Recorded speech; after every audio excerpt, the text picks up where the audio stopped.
Hello and welcome to LibFest, Mr. Tim Weiner. Well, thank you very much. I'm pleased to meet you. I'm one of your fans here in Romania. So I understand that time is short, so let's start the interview. First of all, why did you write this book, Mr. Weiner, and why this title, Folly and Glory? I have here. Right. Is a special story for this title? Well, really, this book was born in my mind in July of 2018, when Trump and Putin had their famous meeting in Helsinki. And you'll remember that a reporter asked both of them about Russian interference in the 2016 election. And Trump said, well, you know, my intelligence services tell me that Putin tried to throw the election for me, but Mr. Putin is standing right here, and he says he didn't do it, and I believe Putin. And Putin said in response, and this was very important, well, some people say this, some people say that. Nothing should be believed. There are no facts. There is no truth. This was a very important moment because first, the president of the United States was saying what Putin was saying. There are no facts, which meant, in my mind, that the Russian weapon of political warfare, which is to get you to believe that there are no facts and there is no truth, and that you should just give up in your aspirations for democracy, had captured the mind of the President of the United States, who was famously fast and loose with the truth. And that this represented the victory of Russian political warfare. And the title? Choose this title. A special story or what? Warfare, political warfare is war without weapons. And the victory of the United States or the defeat of the Soviet Union in the Cold War and the liberation of countries that were in the Soviet sphere, like Romania, was a moment of glory. The subsequent years have been a succession of follies. And folly is doing things that you probably know that you shouldn't do, but you do them anyway. So what is political warfare? Political warfare is how you fight war without weapons, okay?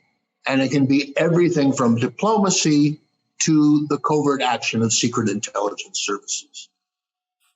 And this is how the United States and Russia have fought ever since the end of World War II. A subversive war, I think. Well, information and fake news. After the invention of nuclear weapons, we knew that the United States and the Soviet Union could not fight World War III because it would destroy the world. So how did they go about their objectives? They did it primarily through the secret operations of their intelligence services, trying to gain the upper hand in other countries.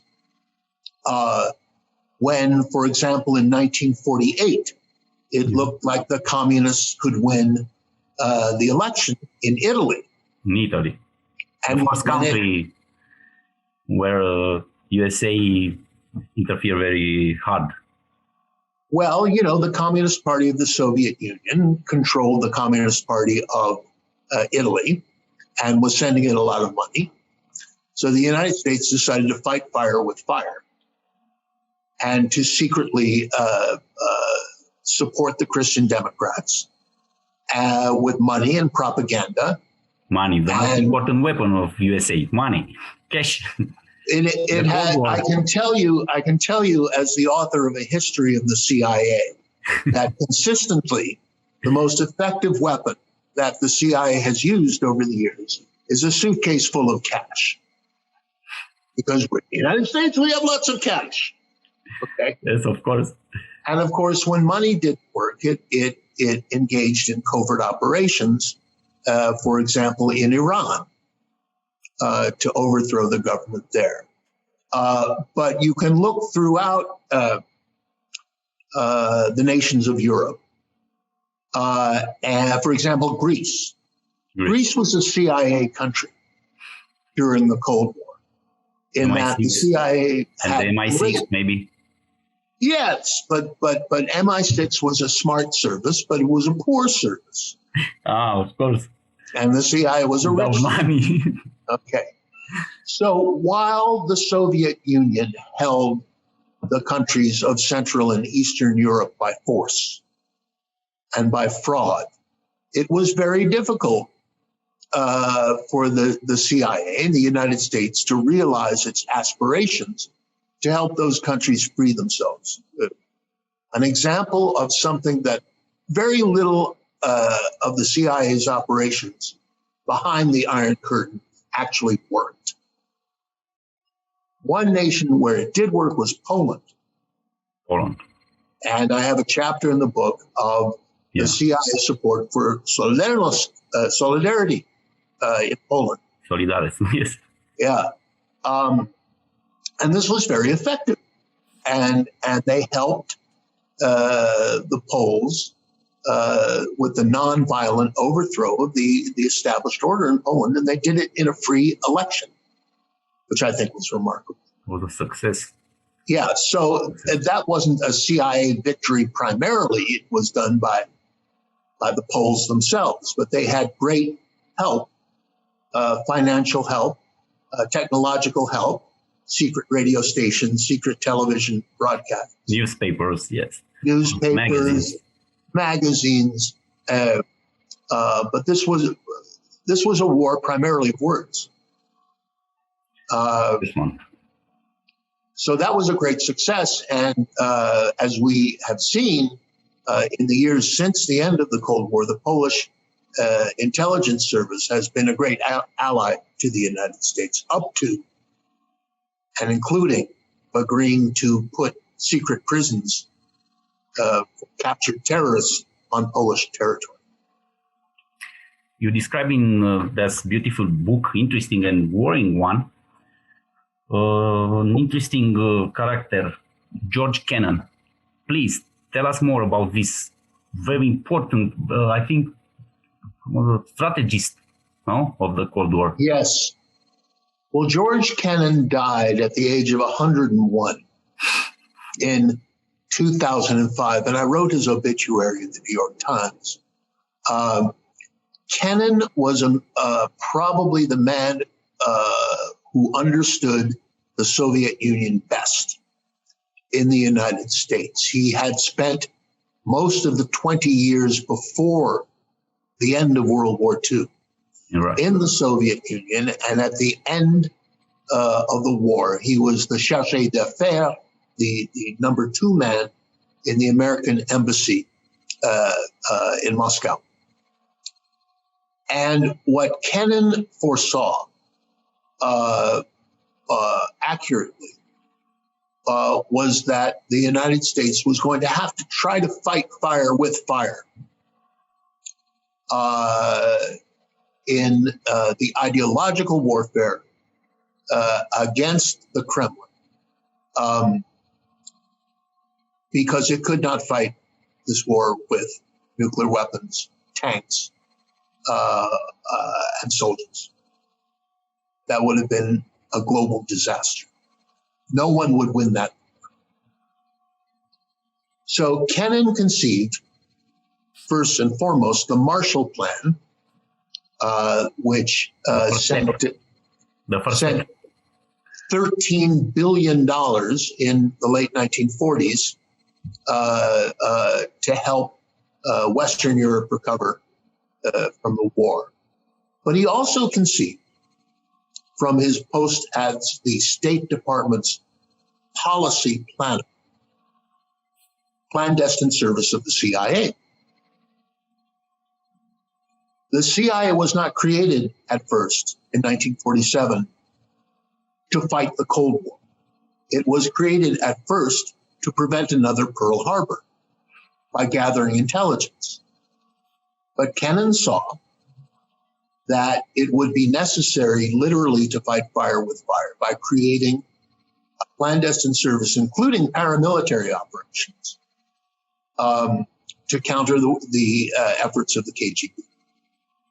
And this mild-mannered, scholarly gentleman, the diplomat, is the intellectual godfather of CIA covert operations. And from Kennan to George Kennan to Trump, what do you say about this character? Well, my friend, that's a lot of territory. The influence of Putin's Russia and stuff. That's a lot of territory. Now, I think in many ways the most controversial chapter of this book is what the United States did under President Clinton after the Cold War was over, in pushing for the expansion of NATO into the former nations under Soviet control. Get closed on the Union Soviet, yes. So to the United States, in American eyes, or in the eyes of the Clinton administration, this was simply, the United States delivering the blessings of democracy onto the oppressed people of Eastern Europe. Okay.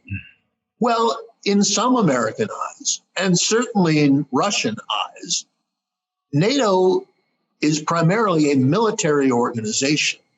And this was recapturing, pieces off the chessboard in a strategic push against the Soviet Union, despite American assurances from the H.W. Bush administration and the Clinton administration from 1990 onward, that American military might would not push forward to the borders of Russia. We did that. And, by the time this was a fait accompli in 1999, Vladimir Putin was president. And Putin saw this as a warlike expansion of American power up to his borders, to 80 kilometers from St. Petersburg, his birthplace. And he determined to push back. And for the last 20 years, he's been pushing back. Crimea. And NATO replied with fear, I think, hesitation. Well, at the time that the expansion of NATO was being consummated, NATO was also bombing the hell out of Serbia to overthrow Milosevic, of course, who is, was a war criminal. So you can, I don't have a lot of sympathy for Vladimir Putin, but this is how it looked to him. That America was declaring itself the only superpower in the world. And Russia, he did not want Russia to be reduced, to a regional power possessed of no international influence. But sir, who do you think is the most powerful country in the world now? The most powerful country in the world now? Are we talking about military power? Military and political power? Well, in military power, Economic. the United States, in military power, the United States spends more on its military than the next 10 nations in the world combined. Russia, China, you go down the list, okay? We spend, this is in American dollars, okay? We spend nearly 800 billion with a B, $800,000 million a year on our military. 1 year. In 1 year. Now, that did not prevent the United States from being defeated in Afghanistan, just as the Soviets were defeated in Afghanistan. So military power is not the measure of true power of a nation. One of the great disasters, one of the great defeats for American political warfare in the 21st century is that democracy has been in a terrible recession since the United States went to war in Iraq. From the end of World War II up until 2003, when the Americans went to war in Iraq, the number of democracies in the world went up. The number of autocracies in the world went down until in 2003, there were an equal number of democracies and autocracies in the world. That had never happened in human history. What has happened since is that democracy has been in recession all over the world. Lights are going out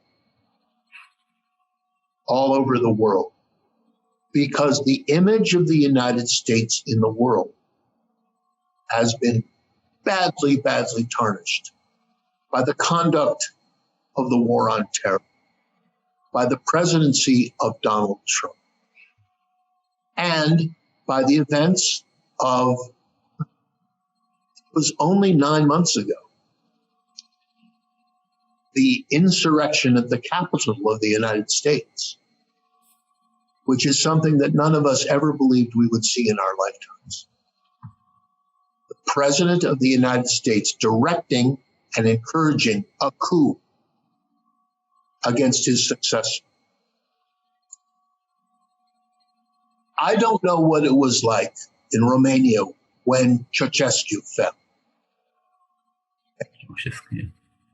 But it has been a long struggle for the people of Romania ever since. Okay. Post-communist. But things have been going better. A little bit. A little bit. I think we can say in the United States that things are going worse. And this is a disaster because the United States, having tarnished its self-image, cannot do what it did in the Cold War, which is to promote democracy in the world. How can we do that with a straight face? But what I don't understand, Trump, do it for money or blackmail or what? It's hard to understand this. You're trying to, you want me to explain Donald Trump to you? Okay.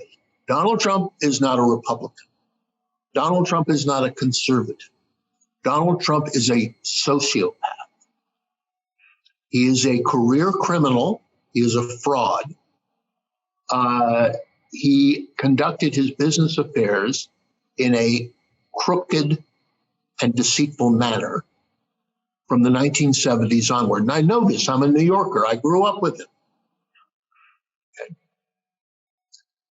And he lied his way into the presidency with a spectacular assist from Vladimir Putin,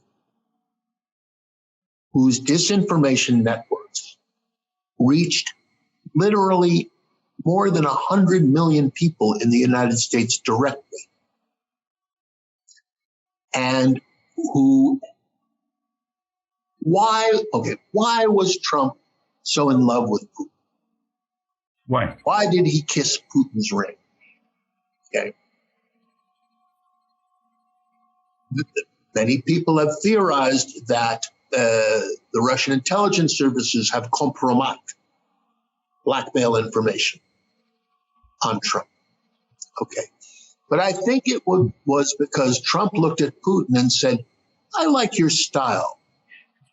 I like the way you run things in Russia. I want to be an autocrat too. I want to be like you. I want to be like you. Exactly. And Trump and Putin are soulmates in the sense that they do not want you to believe the evidence of your own eyes. They want you to give up. They want you to accept the fact that democracy won't work. Okay. And so Trump's political warfare conducted through disinformation in the United States was extremely successful. It helped elect Donald Trump. And for this, I think Trump was grateful. Now, the Trump era is not over. It won't be over until he is arrested, indicted, convicted, jailed, or dead. The infection that he has created in the American body politic is profound. And the consequence of his presidency was that insurrection of the Capitol. If it had succeeded, and it was this close to succeeding, democracy would have died in America. It is right now on life support. And this is, in part, a consequence of political and ideological warfare leveled by Vladimir Putin that helped put Trump in the White House. Of this, I have no doubt. Is Putin today the most important leader, the most powerful, the most? I would say that the position of world leader is currently vacant. Who is the leader of the free world now?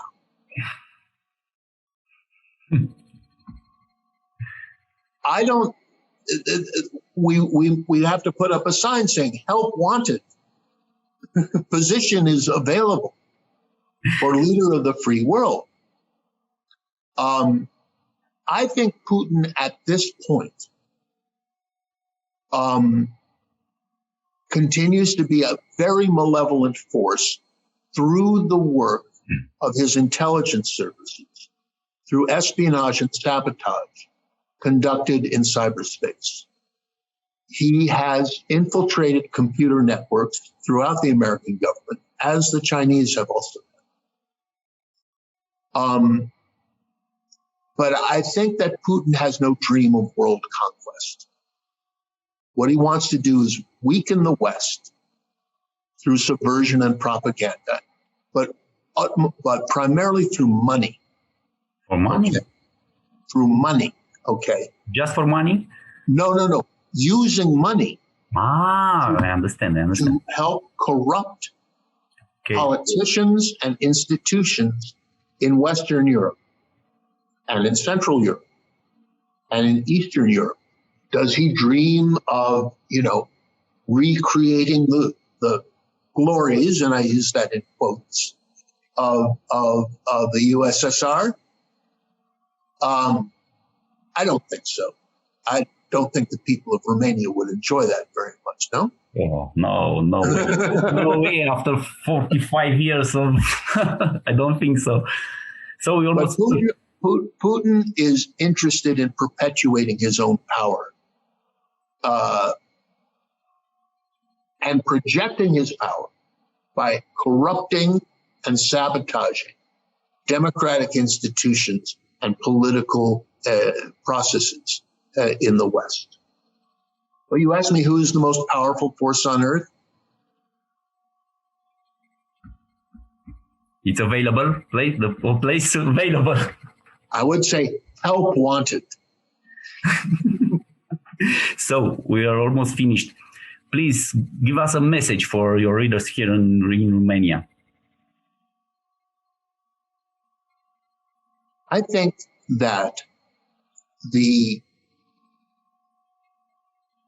great triumph of the Cold War was how the people of Eastern and Central Europe liberated themselves.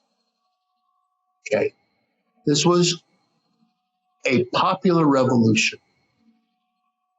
Each country did it in its own particular manner. You know, the Czechs were funny, the Romanians were tough.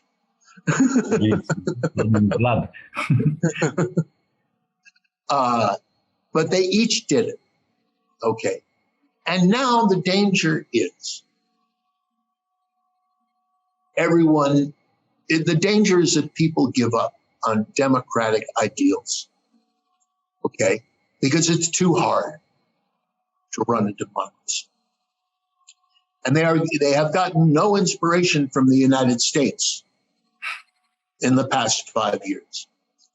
I do think, though, that the ideals of the American Revolution, that government of the people, by the people, for the people, remains the most important political project in the 21st century. These were ideals of the 18th century, of the Enlightenment. And they remain our ideals today. We've never achieved democracy in this country. We're always working toward it. Okay. Black people in America had no rights until 1965. Women didn't have the right to vote until 1920. Okay. We're always looking out over the horizon, trying to achieve the ideals that the people who created this country conceived. And I think this is true of all people throughout. Thank you, sir. Thank you. My pleasure. It was a pleasure for me. So have a good day.